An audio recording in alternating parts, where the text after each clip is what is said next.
Excuse me. Can I quit this podcast?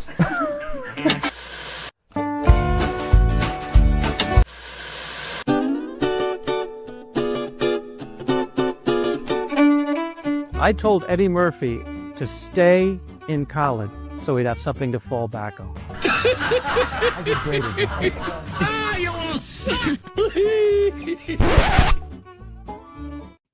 Here we are. We're back. I can't believe we got a brand new opening.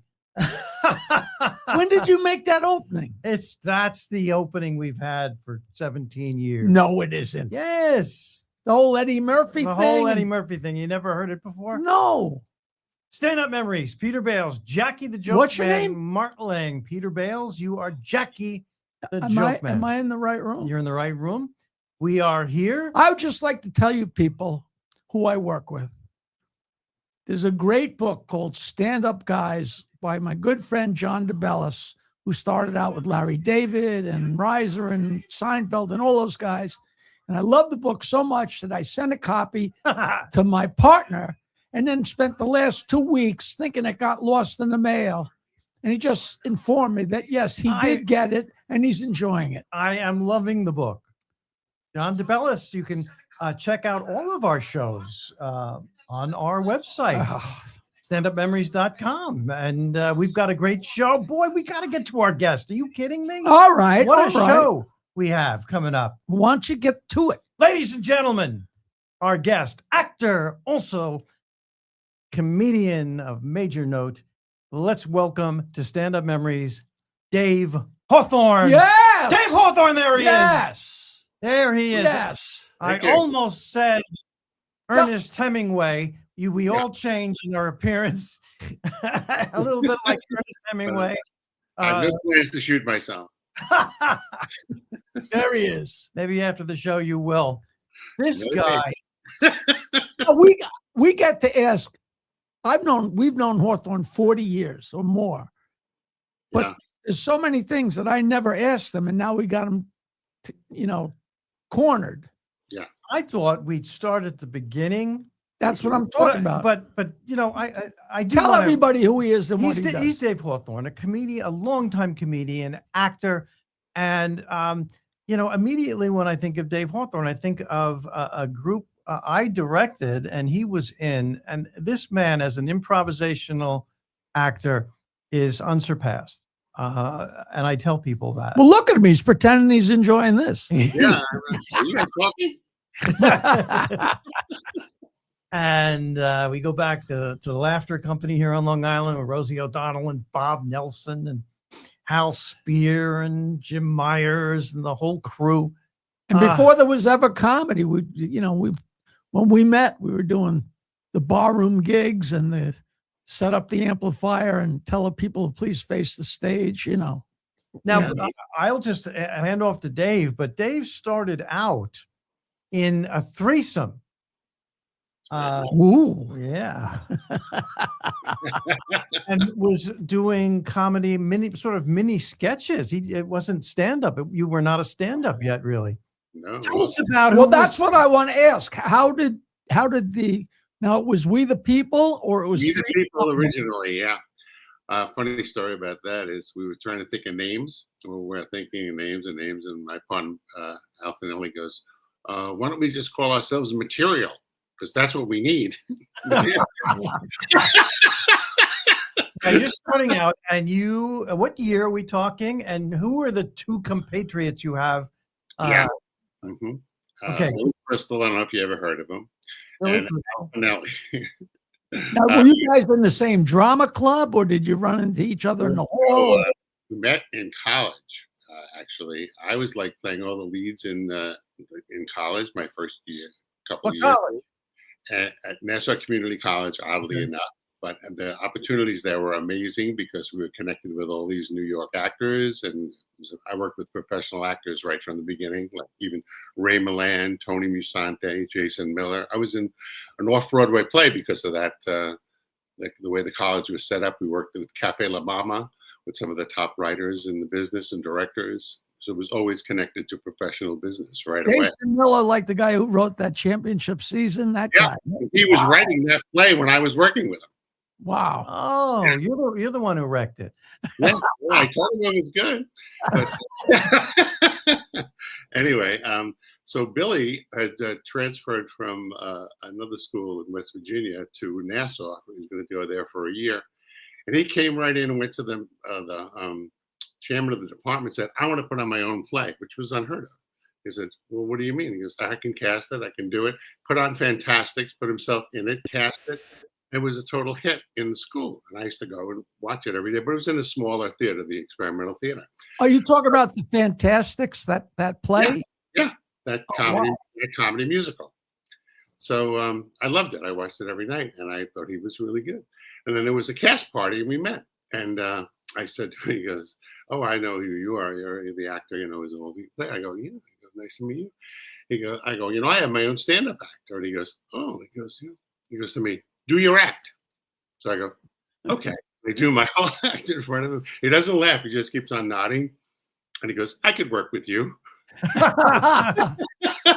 I go, I could work with you. He goes, because we both wanted to be comedians. So he goes, yeah, because I have an idea. He goes, do Jack Kennedy. So I do my Kennedy impression. He goes, you do a better Jack Kennedy than I do. Okay, you do Jack Kennedy, I'll do Robert Kennedy, and all the people at the party will be different countries, and we'll field questions from them. So we do an improv with all the countries, and we're doing great. We're killing right from the beginning. So there's this huge, very fat girl, and Billy goes, okay, Europe, what do you have to say? You remember that to this day. I do, yeah. Well, you're like 6'4" and he's 3'2". I'll tell you something about that.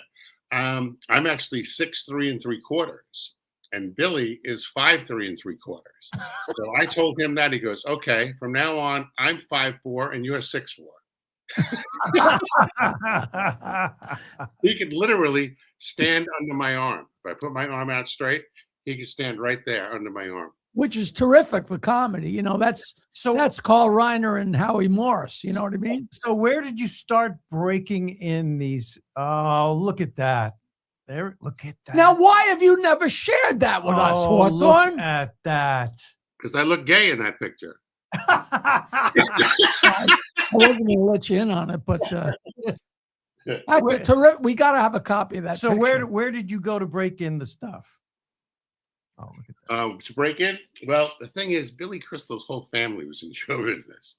His family owned the Commodore Record Shop. Just such a famous place. Yeah. Where was that? Where was the Commodore Record Across Shop? the street from the Empire State Building on 34th Street.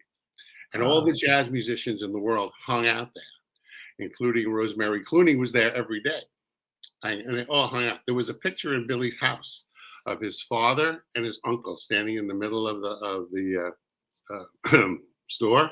And next to them, on this side, is Dizzy Gillespie, John Coltrane, everyone all the way around to Louis Armstrong, every famous jazz musician in the business in that picture. Wow.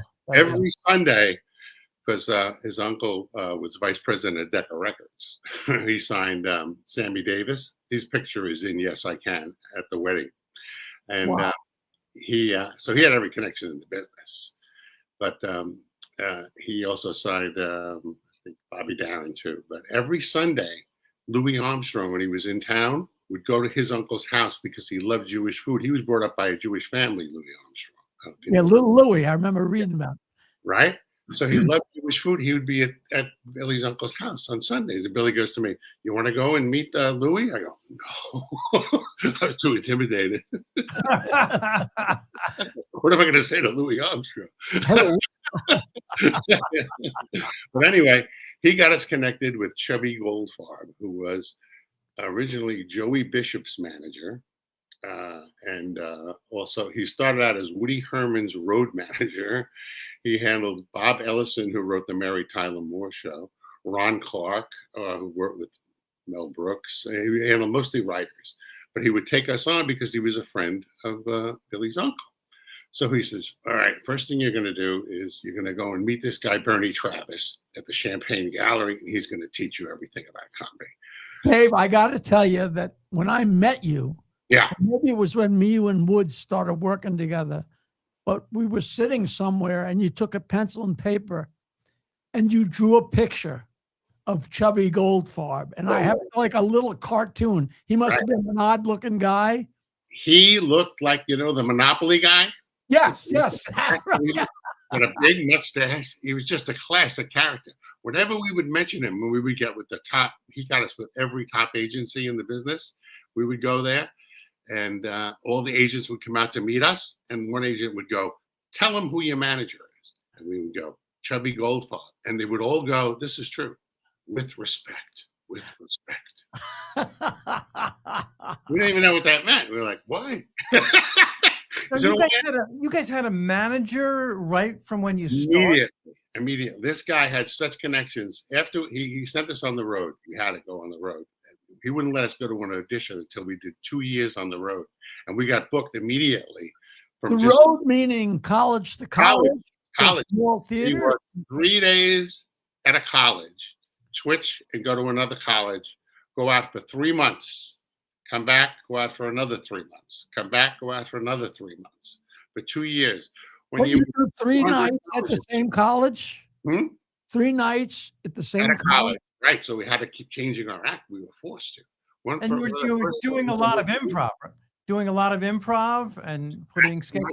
We started to create improv, or we do dubbing. We'd take a girl from the audience and then we dub her voice. So she became a lot easier to pick up because we're doing her voice. So these are in Rathskellers or in auditorium? It was created at the time called the Coffee House Circuit. This woman, Marilyn Lipsis, created this. What she would do is teach the people who ran the entertainment in the schools how to set up a coffee house. Put the stage here, you have to have lighting, you have to have a sound system, all the things that were required.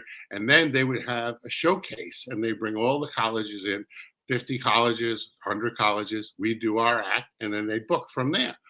In just one showcase, we booked 200 colleges. Jesus. No one was. We were the top of the whole thing. There was no one doing what we were doing. And people today would not believe that in those so-called coffee houses in the 70s, they had alcohol. They had bars functioning, most of them. Sure. A totally different. Yeah, me and Bates, we were 2-man guitar. We used to play at the Rathskeller at CW Post. Right. It was a bar. Oh, sure. Totally. So you guys went in the village, Post or around the country? In the village, no, all up. First, our first tour was all of New England, all the New England colleges. Then we did the South. So we did the whole East Coast. We then get all Pennsylvania. Is this boys? You're going to Worcester? That was a separate gig. That was one of our first gigs. We were opening for a band called Daddy Warbucks. We only had a half hour of material, but we were booked to do 2 45-minute shows. So I said to Billy, I go, we'll just take off a half hour. We'll take 15 for this show and 15 for that show. We'll take the best bit, we'll put it first. The last bit, we'll put it last, and we'll improv in between. And we just improv our way to the ending. And we did it. We pulled it off. Amazing. Only a half an hour, and you were booked. Only a half hour of material, really. And well, that I can see that being fun and you having fond memories of it. But there must have been tough times. Oh, one time we're doing a bit, me and Billy, during that show, actually. And we're just running out of stuff. And he's a witch and I'm a frog and we're not getting anywhere. It's like, but we're still going. Finally, we come up with an ending, we get out of it. My other partner is not coming in. He's not coming in to save the bit. I go over to him. He's standing on the side of the stage, smoking a cigarette. I go, Al, what are you doing? He's taking a break. I go, Al, you're on stage. Oh, the video's back. You need a break in that time? Sorry, I didn't mean to be rude. That's I just really didn't want to hear that story. Oh man. So what I missed? So it's 3 of you. It's 3 of you. How did the chemistry develop? Yeah, how'd you pick up Al Finelli along the line? We thought the same exact way. We had amazing timing, luckily, right from the beginning. Plus, how did Al become part of it? At that same party? No, that was something I came up with later because Billy and I tried to be teams. I'd go to his house. He goes, we're going to meet every Saturday and we're going to try and work on an act. So he and I tried to work on an act. But when I got to his house, the Commodore record store had closed. So all the records from that store were in his house, in the sleeves, everything. So he says, well, what comedians do you like? I go, I like Jonathan Winters. He goes, which album? I go, I didn't even know we had albums. Yeah. 5 albums of Jonathan Winters.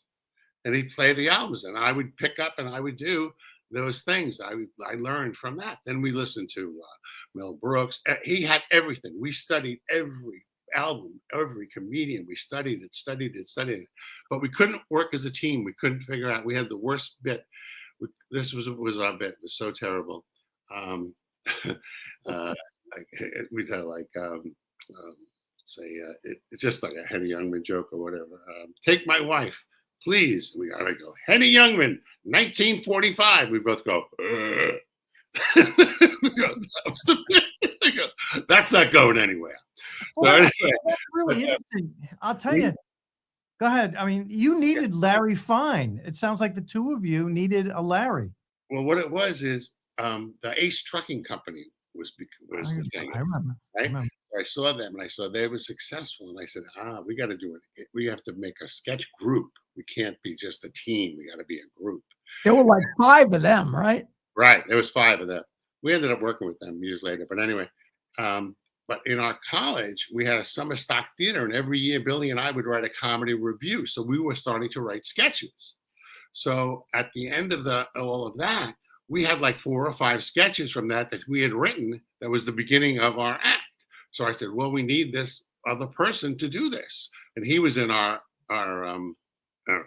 group, our acting group, this guy, Al Finelli, and he was a real character, funny looking guy, but not a writer or anything, but we knew how to use him. So he became a great foil for us. And that's what made a chemistry. Somehow that worked. And this was before you went out on the road. Yeah. That's when we first got, we first worked in the Champagne Gallery. We went down there, worked with Bernie Travis. And we get there, Richard Lewis is there and Ed Bluestone. And now where is the Champagne Palace? Champagne Gallery was like a little shitty club on McDougal Street. Oh, in New York City. Yeah, New York City. So we were sent there. So, and Bernie Travis was playing Dirty Mouth. He was playing Lenny in an off-Broadway show. He was a stand-up comedian. He was quite well known and very successful. And he was one of Chubby's clients. So he said, you're going to take care of these boys. You're going to teach them comedy. So how to do it. And he would watch our act and give us notes. So Richard Lewis sees us talking to Bernie and Ed Bluestone. They go, how come he's talking to you guys? We've been trying to get to talk to that guy every night. He won't talk to us. I go, well, he's with our manager. He's not going to talk to you guys. he's there for us.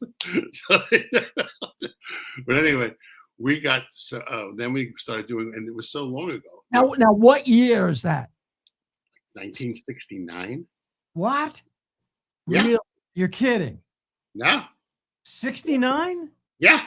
We are back in. We were on television in 1970 on the Mike Douglas show. Really? With Muhammad Ali. That's way early. Man, I thought it was like 72 or something like that. That was later. I actually went to the Improv when I was in college because our acting coach was a real Broadway actor, and he knew Bud Freeman. And he also knew Joe Allen, who that was where all the actors hung out. So we go see a Broadway show. He'd take us to Joe Allen's. We'd be there with some of the cast from the show we just saw. Then after that, at midnight, the Improv opened because it was only an after-hours bar. And we would go there, and people from my group, like singers, would get up and sing. He would get them on stage. So he got us into the Improv. Now, he didn't get us in there, but we got a chance to eventually. We were the first of our age group to be in the Improv.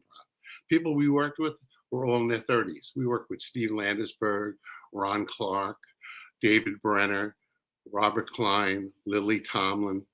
These were the average people that were working there every night. Stiller and Mira, they were big fans of me. I met Ben Stiller when he was 8 years old. 2 o'clock in the morning. He's there with his mother and father. Ben's a big fan of yours. He wants to talk to you. He's got some suggestions. Suggestions for So all these people you mentioned, they're all like roughly 5 years older than you guys. Like Klein, was he like 5 years old or? No, like 10 years? years. Wow. We were 20s. They were in their 30s. Now we got to say to our younger viewers, and that's just the odds are that that's everybody. Yeah. Dave's talking about the original improv, the original club that started mostly as music and became more and more comedy. This is where people We were went. there before Richard Lewis or any of those guys. We were the You were first there? breakthrough. I was there the first night Andy Kaufman went on stage. He pulled up in a taxi cab with 2 conga drums and a record player. And we're all standing outside and we go, what the hell is this guy going to do? And it was amazing. It was great. Andy Kaufman. Wow. Yeah. First night he ever went on stage. Oh, So you guys were going on the road for like a month at a time, or 3 months at a time. 3 Wow. months at a time. So that's why we were so strong. We could do our act in a boardroom for 3 people and kill. One time we did an audition in a motel room, literally, with the Buick dealer sitting on the bed. The tri-state Buick dealer sitting on the bed, and we're in the little hallway next to the bathroom doing our act. We killed. They gave us 5 Buick commercials that we got to write, star in, and direct. Unheard of. And there were no cars in the commercials.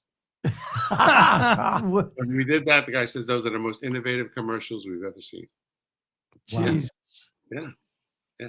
But we No, I have I don't know if it was a comedy album, but I have that tape, you have that one that we worked on for like a year.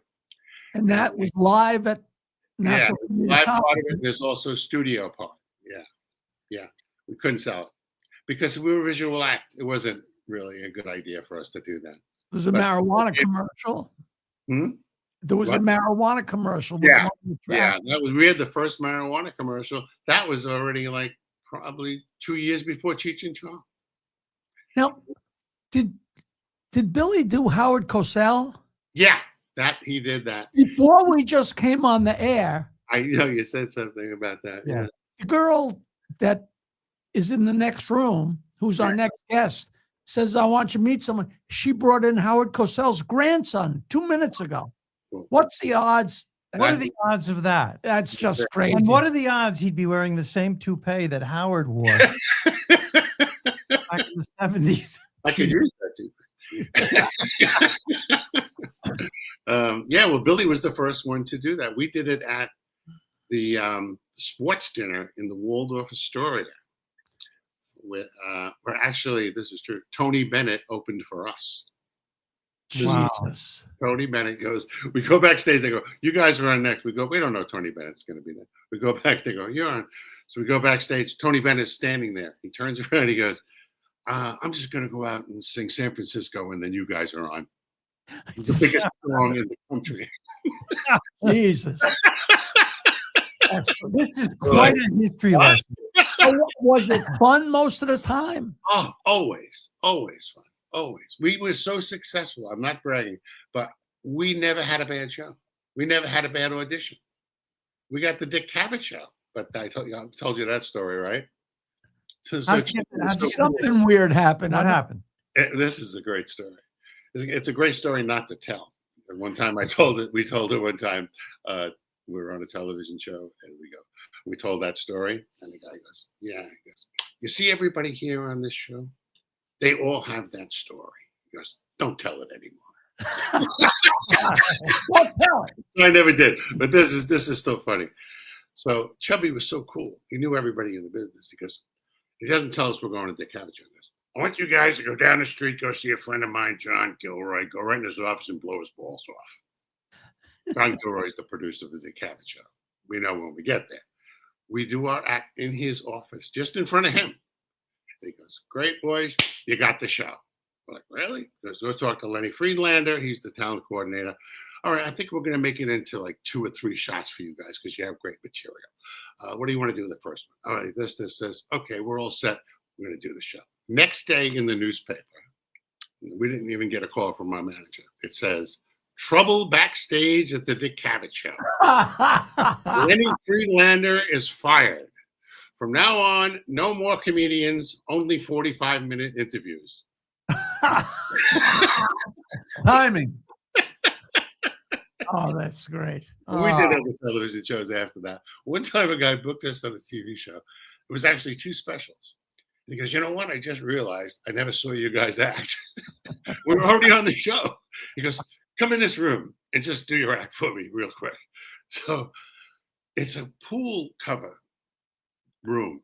They make pool covers. There's no room. There's like 2 feet in front of it. He's standing right in front of us. We can't move this way or that way. We just stand, the 3 of us there, and we're doing our act like this. He goes, we get through it. He goes, great. That's perfect. You're still in the show. So what name were you guys going under at that point? We were still We the People. Most of the time we were We the People until MGM had a group called We the People, and they registered it. And there was a singing group. But we had ours registered with the county seat in Mineola. On Long Island. But We the People came under NASA for some reason, and they had it registered with NASA. And Chubby goes, we're not going to fight that. Let's just change the name. So we changed it to the name Billy wanted to use all the time from his uncle, called Three's Company. Then this is also 10 years before that TV show. Wow. I can't believe it. Now, how was Billy's uncle? Was he a great guy? Oh yeah, real smooth, cool guy. And Billy's cousin, his son, was a guy named Lee Gabler. Okay, so anytime we had to make a move, he was a big agent at William Morris. Billy's mother would go, call Lee, see what he said. Should we go with this agent? Should we do this move? Whatever it was, call Lee. He'll tell you. Years later, I'm looking at Premiere Magazine. The top 100 people in show business. Number 3, Lee Gabler. Oh, wow. Everyone knows who that guy is. That is something. Now, I remember we did a roast for somebody, and it was your turn, and you got up and you just a cappella sang the song. And when you got done, you said that was written by Billy Crystal's father or his uncle or his grandfather. Wrote the words, not the music. Love. L is for the and for the way I look. Yeah, that one. He also wrote the words to Donka Shane, and he also produced Wayne Newton. This is his uncle? His uncle. Yeah, his uncle's won like 23 Grammy Awards. And this is the guy that owned the record store. With Billy's father, yeah. His father and his uncle produced the first jazz concerts on radio in New York City. Jeez, yeah. I remember hearing Billy Crystal saying that he sat on what's the ridiculously great blues singer. Yeah, Billie Holiday. I'll tell you this story. Right, This is an amazing story. So she was his babysitter. She would babysit when they would do concerts, and they produced her. And, of course, she was Billie Holiday. So one time she takes him to see a movie, Shane. And he watched Shane with Billie Holiday. So at the end of the movie, it's come back, Shane, come back, right? She says to Billy, he ain't never coming back.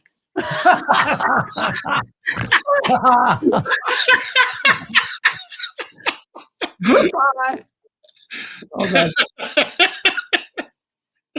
that's just too great. So Billy was destined to be in show business. He was just destined. Oh yeah, absolutely. Pushed in the right direction by his family. Oh, absolutely. How many years were you guys together doing this? Well, we did the Summer Stock Company for like 3 years. So then we probably were together for like 6 or 7 years. Doing the act. Yeah. Now, were you making good money or big money or okay? There's always 3 guys, so it always gets split, And by the end of it, when we broke up, we made the most money we ever did, which was we got into we weren't even together anymore, but we got this offer to do the Oldsmobile show, which is like a Broadway show. And they paid us $5,000, and it starts off, and everything's first class, hotels and everything. It starts off in Detroit, and we rehearse there for a week, and we do one show in the Cobo Hall, believe it or not. Then we go to New York and played in the Americana Hotel there. And then we go to Atlanta, played the Hyatt there. Then we go to Dallas and played a big room there. And then we end up in Las Vegas. Now, this wasn't a TV show. This is a traveling. Live, like a Broadway show with singers, dancers, everything. And the girls in the show was the brothers and the sisters. And they were, all the girls were like Miss Somebody from some city, the most gorgeous girls, right?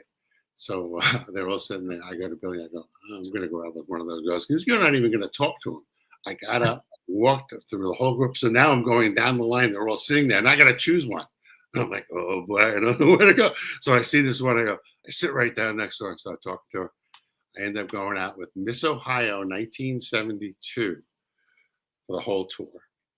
Gorgeous girl. And she actually. When are you going to share this with us? Miss I've known you Ohio. for 40 years. I don't want to brag.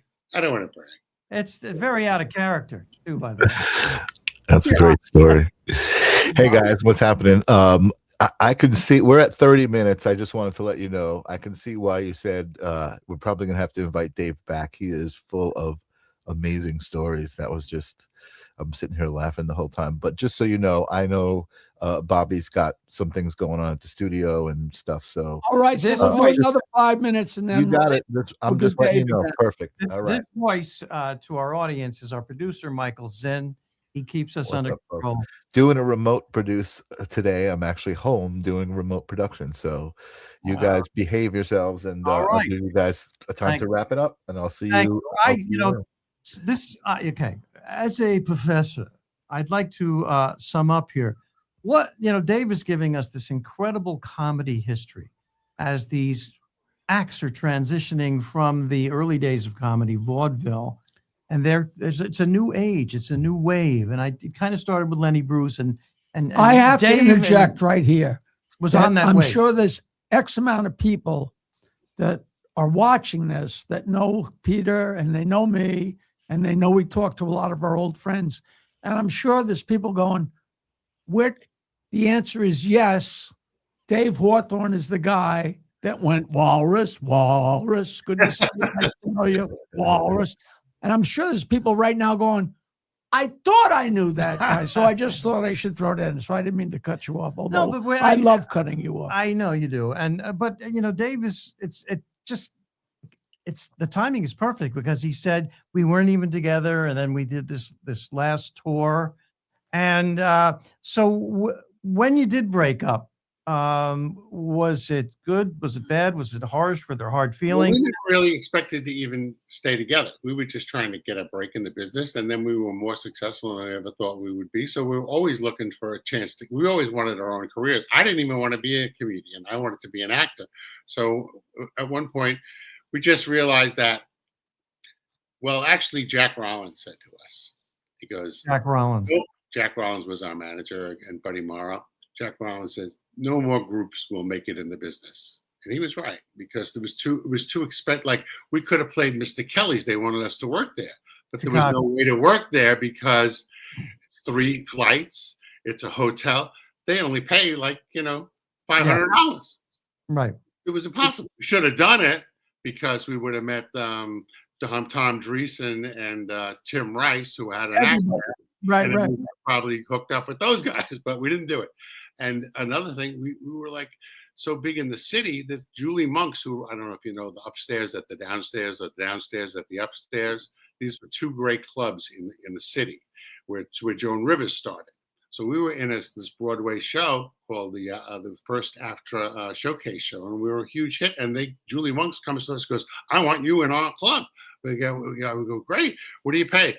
$250 a night. We're like, no. But see, we should have done that because the connections there were for the whole business, but we couldn't afford to do it. So where did Billy go? After you guys stopped performing together? Where did he go? Actually, at the end of that tour, when we were in Las Vegas, he went right to California and auditioned for television shows. He already was hooking that up.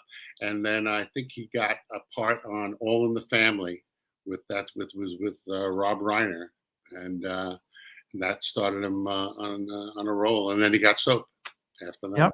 And Wow. then the rest is history. We Yeah. we got to cut this off, Dave, and Dave, call this Dave Hawthorne Part 1. part 1, the Wonder Years. And Oh yeah, I was just showing you this. This is my grandfather and his act. That was Hawthorne and Cook. oh, Oh man, we got to have you back. You promise you come back on with us? We only scratched the surface. Absolutely, for another $100, I'll do it. You don't have to split it 3 ways. all right, we got to do. I Always plug my show. I got a show Thursday night, January 22nd at Manhasset Cinemas, which is now a stand-up place. Oh, cool. And I've been working the North Shore in a long time. 8 Nice. p.m. Thursday night, January 22nd. Please come out. Tickets are on jokeland.com. And Peter and I work together all the time. And Am I? I'm not on this show. Am I? no, Oh, okay. but tell them about the stupid But go college. to the show anyway. Tell them about your stupid college. Comedy College. Only we call it Stand Up University, and we take new comedians, people who are starting out, or new comedians who want to punch up their material.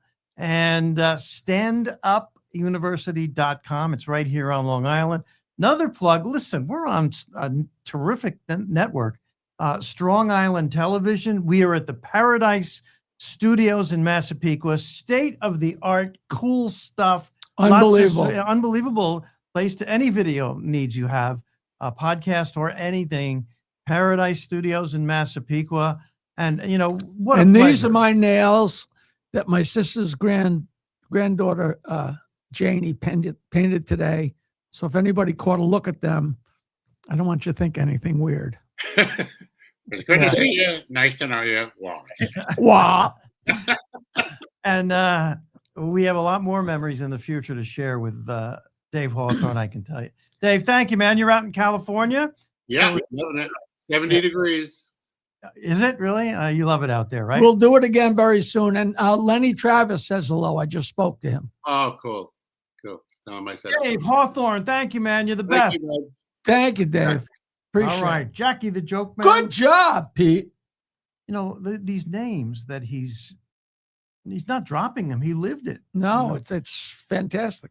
And And younger 80% of what he just said, I had no idea of. It was always fill in the blanks with them. I didn't really younger know. comics out there. Watch this episode. Google some of these names. They're incredible. And one kind of obscure one, shouldn't be, Ed Bluestone. Did the Tonight Show a bunch of times. Very funny, really funny comedian. When I used to try and stick my nose in at Catch a Rising Star, he was one of those acts where when your number finally came up and you thought you were going to get on stage, he'd pop in and he'd do you would- 40 yeah, minutes. yeah. And, you know, My favorite line, Ed Bluestone. I'm a quadrisexual. I'll do anything with anybody for a quarter. this is great. Hey, we'll catch you next time We'll be back. on Stand Up Memories.